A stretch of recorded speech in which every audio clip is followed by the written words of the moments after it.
Nous sommes aujourd'hui le mercredi 13 mars 2024. Jean Giono dit ceci: le monde se trompe. Vous croyez que c'est ce que vous gardez qui vous fait riche. On vous l'a dit. Moi, je vous dis que c'est ce que vous donnez qui vous fait riche. Bien-aimés dans le Seigneur, bonjour. Nous sommes réunis ce matin, comme chaque lundi à vendredi, dans le cadre de la méditation quotidienne.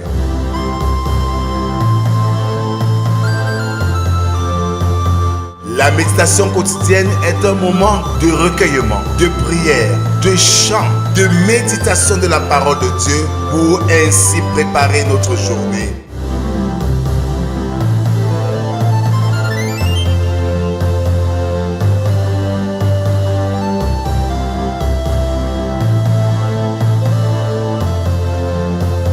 Pour vous servir, le pasteur Rodrigue Gage de l'Église évangélique du Cameroun.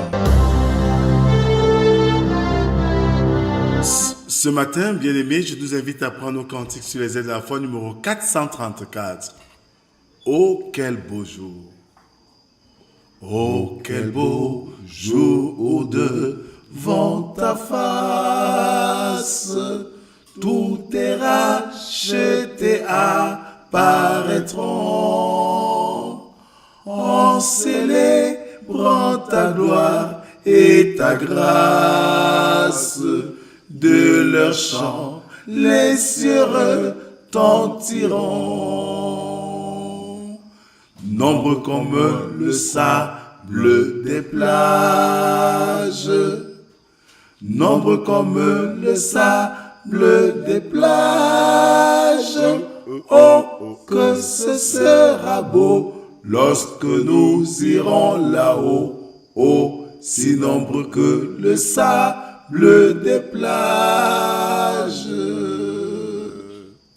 Bien-aimés dans le Seigneur, continuons à adorer notre Dieu avec le psaume du jour, le numéro 56, dont nous ferons lecture des 4 premières strophes.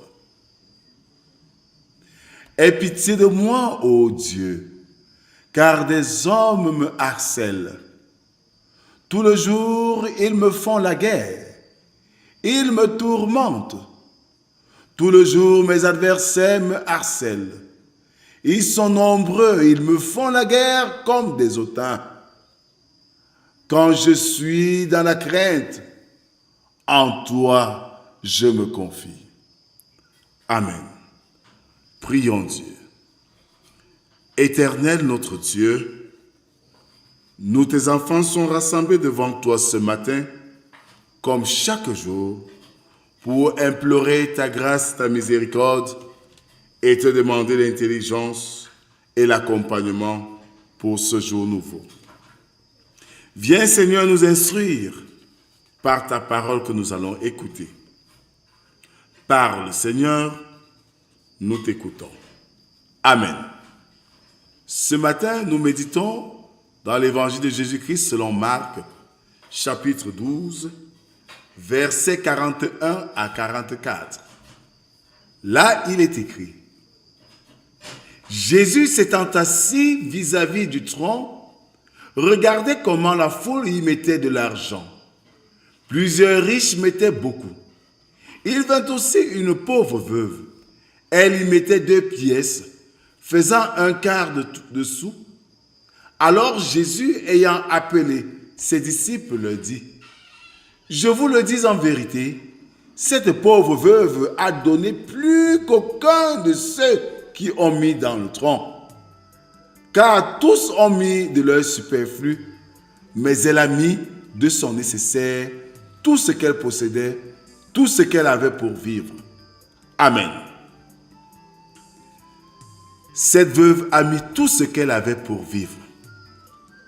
Bien-aimés dans le Seigneur, aujourd'hui, Jésus ouvre un autre pan de son enseignement sur le don, la manière de donner. Qu'est-ce que nous donnons? c'est même d'abord quoi donner. Donner, c'est céder ce que nous possédons gratuitement à quelqu'un ou à Dieu. Et la qualité du don devrait donc être l'expression même de notre amour pour celui à qui nous posons l'acte. Si ce que nous donnons n'est qu'un superflu, alors cela cesse d'être un don, puisque ça n'a pas de signification véritable. Si je donne un pantalon percé à un nécessiteux, un pantalon que j'ai utilisé et percé, en réalité, je n'ai rien fait comme acte. Mais si je lui offre un pantalon que j'admire et que j'aurais voulu porter, alors voilà un véritable don. Aujourd'hui, beaucoup de gens donnent du superflu parce qu'ils veulent taper à l'œil. Et cela revient encore au message d'hier où Dieu voudrait que nous donnons de la valeur à notre qualité intérieure. La veuve, même si on ajoute un qualificatif de pauvre veuve, c'est pour dire en fait qu'elle subvivait. Elle donne tout ce qu'elle a, tout ce qui pouvait permettre qu'elle subsiste encore.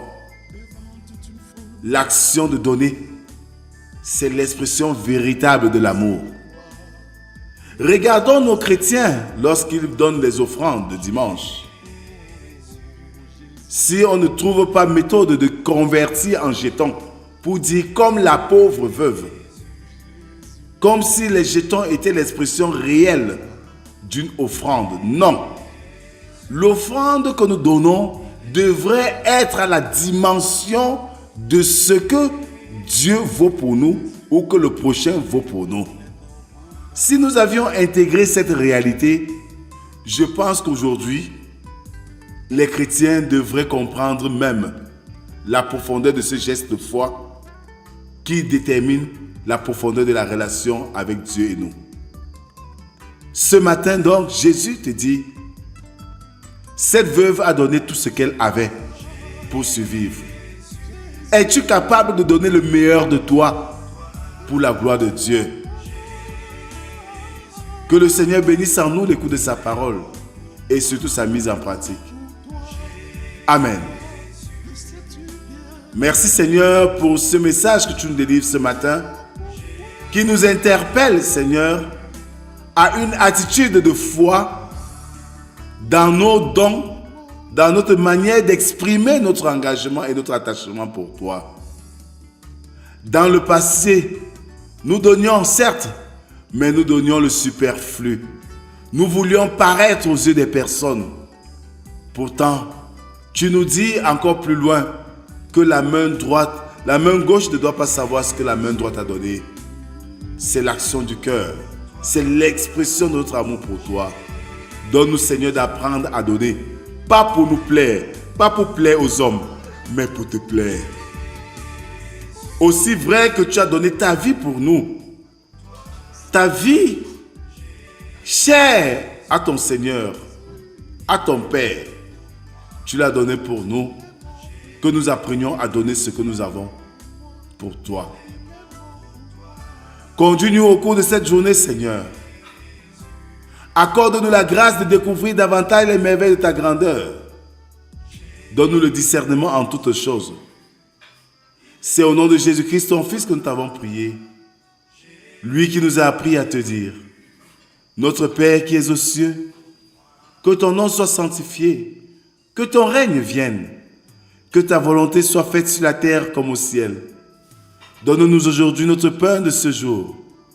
Pardonne nos offenses, comme nous pardonnons aussi à ceux qui nous ont offensés.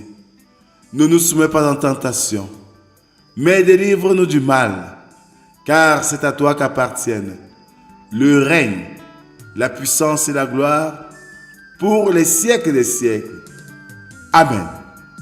En guise d'exhortation, bien-aimés, donner, c'est l'expression de l'amour même envers celui à qui on apporte le don. Si nous aimons notre prochain, donnons-lui un don de valeur. Si nous aimons Dieu, apportons-lui des dons de valeur.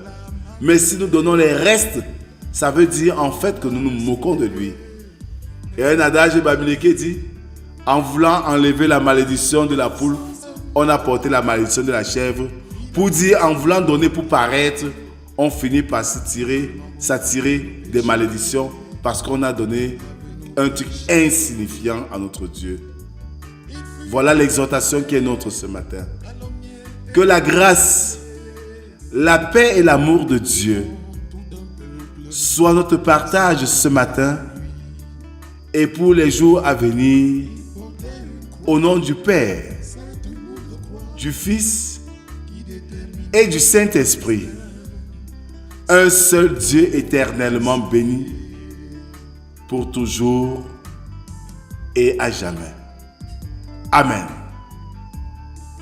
Bonne journée à tous et rendez-vous pour une autre édition.